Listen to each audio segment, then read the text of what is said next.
Dear guys, today the topic that we are going to study is about two-port networks, and this is one of the very important topic in the circuit analysis, and also it is useful in many of the other areas such as telecommunication, electronics, power systems and control systems. So this is a very wonderful and essential topic of the circuit analysis. First of all, we will talk about one-port network, and then we will come to the two-port networks, and we will continue with the two-port networks in detail later on. First, you can see here, this is a linear network is placed, and it has two terminals. You can see the current is entering from this terminal and leaving this terminal, and the sum of these two currents should be zero. And these two terminals actually constitutes a port. So this is like one port of this network, and this is the voltage as the over there, and resistors, inductors and capacitors you have seen in the laboratories, and also you may have used them, and you know that these are two terminal devices. For example, you always represent the resistor like this, and the capacitor is like this, and the inductor is like this. So you see, these are like two terminals. So we can mark with plus and minus to figure out that these are two terminals.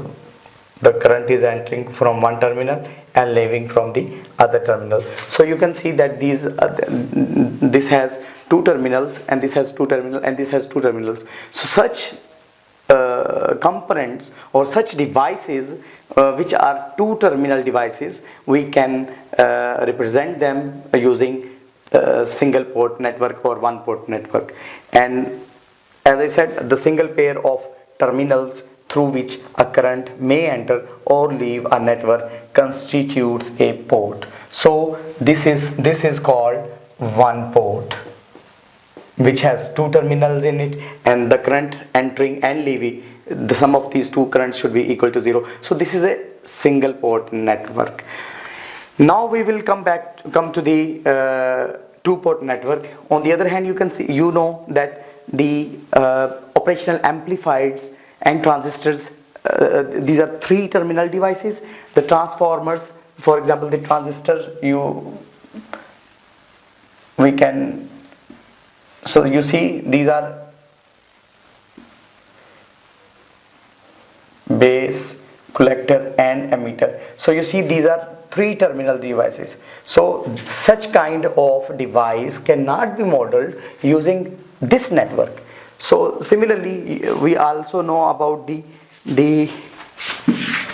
transformer. We also know about the transformer. We can represent it like this. So you see this one and this one, this one and this one. These are two terminals on the input side and two terminals on the output side. So such devices and any other device which has four terminals, those can be represented using a two-port network. So these two terminals are like these two terminals here, and these two terminals are like these two terminals here. So that's how we actually represent the two-port networks. And the important point over here is why do we need to model them like this? Actually, if we know the inside parameters of it, then this box can be treated as a black box model, and these voltages or currents on the input side and the output side can be represented with the help of linear relations. Additional to this, any port is also known as access point to the network or the interfacing points to the network. So this can be attached to a greater network and which could have many other networks as well. So every single network can be treated as a black box over there. As I said already, the net current on any port is always 0. The 2-port network has 4 terminals allowing 2 access points. So here we have actually two sides of accessing to this network, as compared to this one where we have only access from one side, or that is also known as one port. So here we have actually 2 ports. So this one is one port and this one is like our second port, first, and this is second port, or we also call it like input port, and this can be treated as a output port. After having as I already quoted that these are very useful in the communication, control system, power systems and electronics engineering. Various terms like these voltages, currents, these will be shown as in some relationship with each other, and the terms which relate these voltages and these currents together, those terms are known as the parameters of the 2-port network. And we have various kind of parameters which we will study afterwards. Then if we know the parameters of any 2-port network, then we can treat the whole network as a black box, and this black box can be embedded within a larger network. So actually this is like a modeling of something, and then that model can be used with any bigger network where we may have more other networks. So 2-port network never contains independent sources. This is also very important point. You see here that inside of it, as I said, in the 1-port network you have resistor, capacitor or inductor over here actually, so where these terminals are coming out from there. So apparently you can see there is no independent source with it. And similarly, when we are talking about amplifiers, transistors or transformers, even over there actually this is like, you can say that this is a the black box. This is a black box, and these are 2 terminals, just like as we have shown here. So we can obviously see that there is no independent source inside of the network.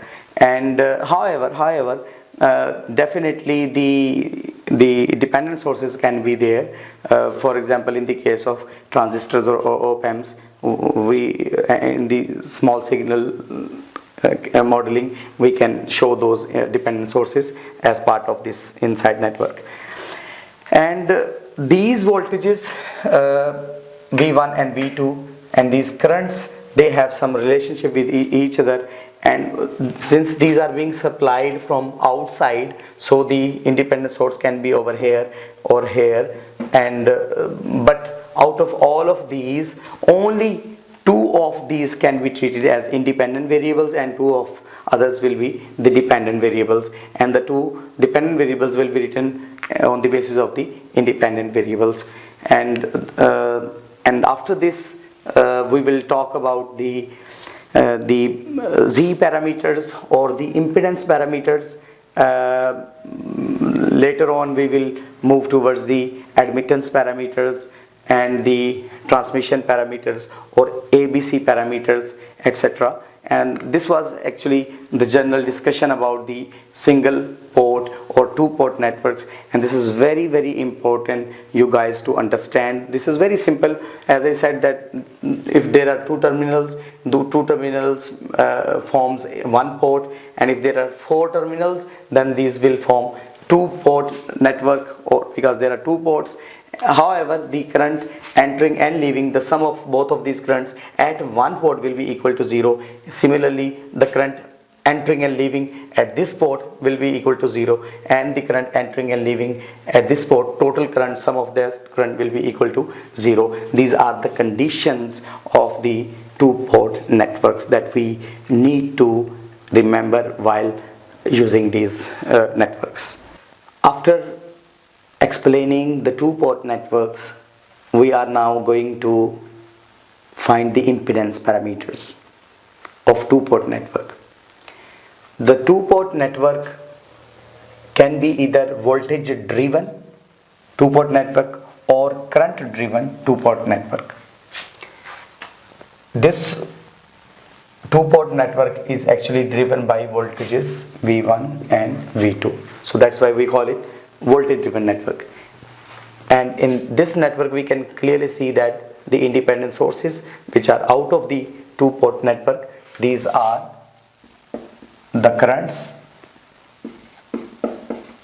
These are the currents I1 and I2. So these are called current driven two-port network.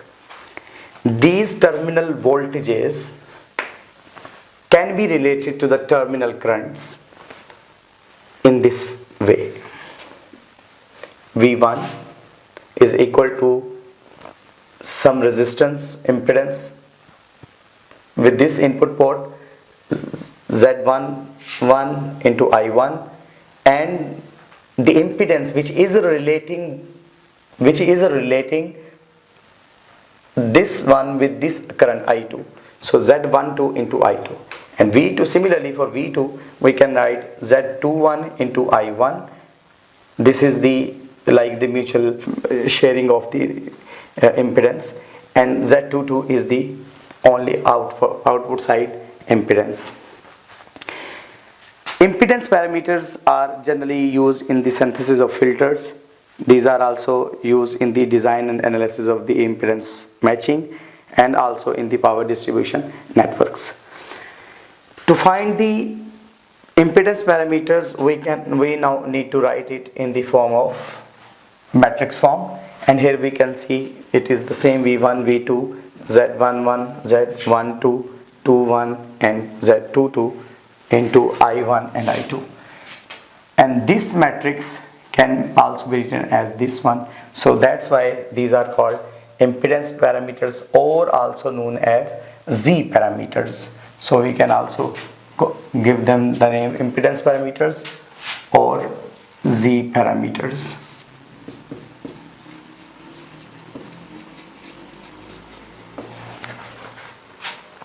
Now first we can consider the current I2. This current I2 can be considered as 0.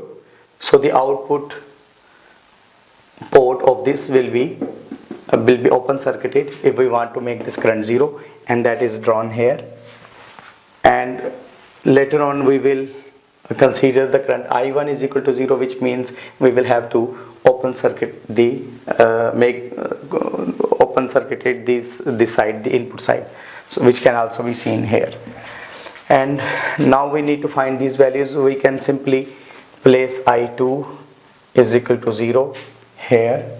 So what we are going to get is V1 is equal to Z11 into I1,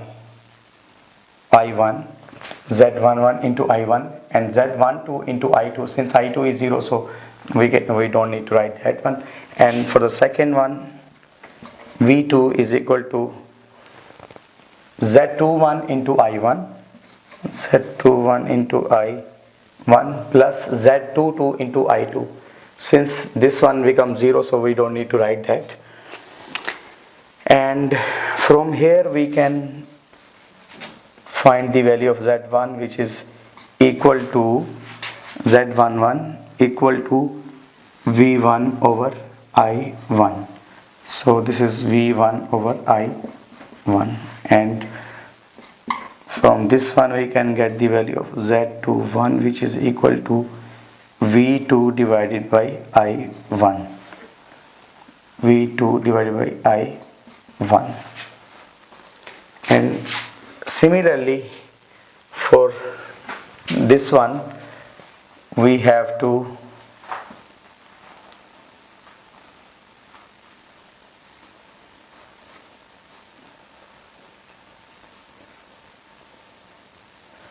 this was 2 2 1 1 2 1 and 1 2. So the input side is open circuited in this case, which means we have to make the current I1 equal to 0. So if this is 0, then V1 is equal to Z11 into I1. Since this is 0, this will become 0. So Z12 into I2, and for the second V2 is equal to this one into this one 0, and Z22 into I2. From here we can get Z12, which is equal to V1 over I2, and Z22 is equal to V2 divided by I2.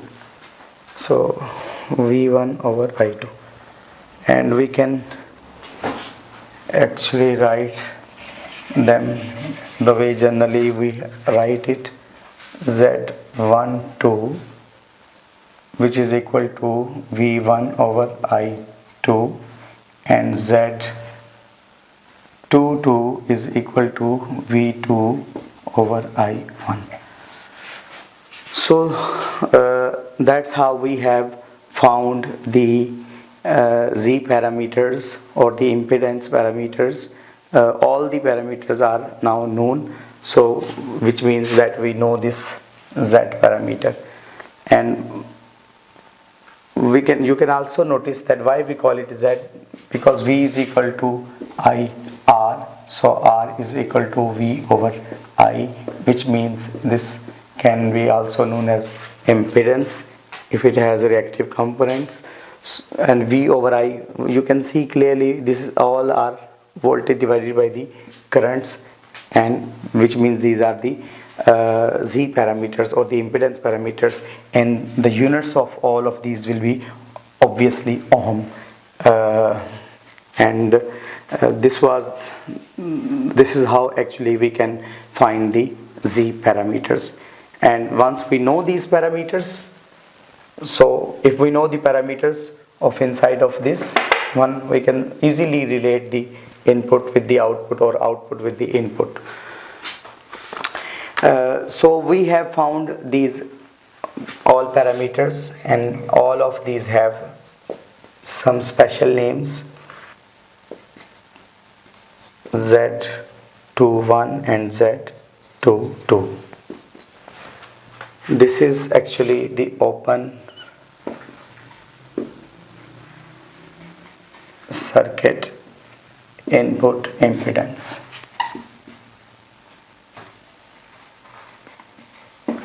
So this one Z22 will become the open circuit output impedance.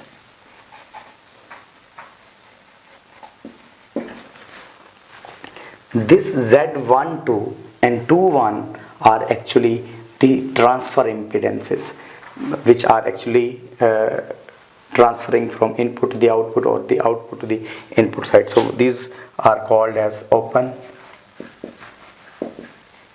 circuit transfer